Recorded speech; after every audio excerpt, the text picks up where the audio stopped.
Hey San Diego, welcome back to the Apartment Geek Weekly. I'm Chris Robinson and I'm sitting in Mission Valley as opposed to an island in the middle of the Indian Ocean, which I spent 10 days on. Very grateful, and I just got back a couple days ago. And really nice to just not have responsibilities for 10 days. So back in reality and excited to be home. A little bit of jet lag, so I think a couple extra coffees today. So we're going to talk about partnerships for a few minutes and why we see a lot of partnerships frankly fail. I call them like the shotgun Vegas wedding. A deal comes up, you need $1 million down payment, and barrier of entry in San Diego, things are so expensive. A lot of times people just go to friends or family members that have money just to get the deal done, close it, etc. Very dangerous. A partnership is like a marriage personally. And what you want is you really want to be aware of the personality and the goals and the opinions of whoever you're getting into bed with on this business partnership. So what I suggest people do is have a deep conversation where people are meeting up in person and they're getting a piece of paper down and they're putting all of the day-to-day responsibilities, the monthly responsibilities, the banking, the management, the repairs and maintenance, who's going to do what, who's responsible for what, who are the contacts for the management company, or if it's a self-managed asset, who's the contact for the tenants. You want to assign specific, clear roles to each party. Doesn't need to be crazy detail, but it needs to have structure of the relationship, the partnership relationship. So a lot of times the opinions will differ, and in a perfect partnership, it's synergetic, just like a marriage that's successful, where it's a 1 + 1 = 3, and ultimately the decision making is better off because you have two minds creating better ideas than just one person. In a perfect world, I would love to own everything just myself, because then you're accountable, you're responsible. There's nobody else to kind of muddy up the waters, if you will.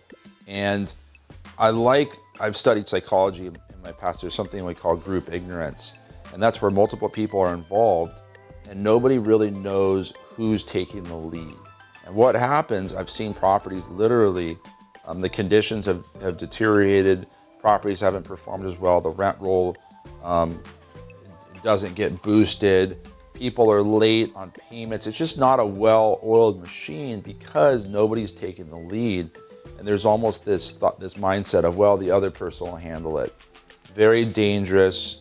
We see it a lot when you have 3 or 4 partners on a deal. So get it in writing, have a little management agreement. It doesn't need to be an attorney thing. It can be something you do on a napkin, or not a napkin, but a piece of paper. Everybody sign the bottom.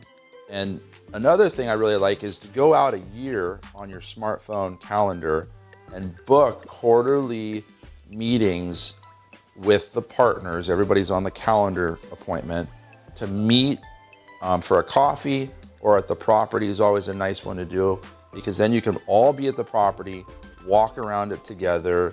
Oh, the paint's not looking good, we need to do a new exterior paint job. Whatever it is, the landscaping doesn't look fresh, we need to call the landscaper and kind of get on them.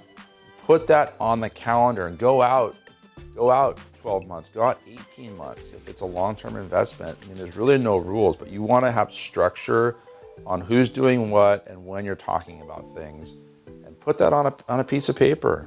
Call it like your corporate minutes, if you will, that we do with the entities that we own. That's pretty much it in a nutshell. I think if you're doing small partnerships, those are great. A lot of the larger partnerships clients do. They're okay if you really want to be a very passive investor. The limited partnerships work well. There's a lot of fees and levels of not expenses, but layers of fees in those, which has kind of deterred me from being parts of those larger syndications or larger partnerships. But for passive investors, that could be a good thing too. Just know the plan and don't go into it blind, just like you wouldn't go, a Vegas shotgun wedding. Could be good, but the liability is real, and those can turn out really bad. We see them all the time. And ultimately, it's a partnership that works well, and you've got a property that runs better than if it was just you. And I've got a couple partnerships right now with properties that just crush it because there's two minds better than one, working together and knowing who's leading and who's responsible for what thing. So be real clear. And next week we're having a guest on. I'm going to leave that as a surprise. I'm excited about that. This is kind of more of a solo talk today.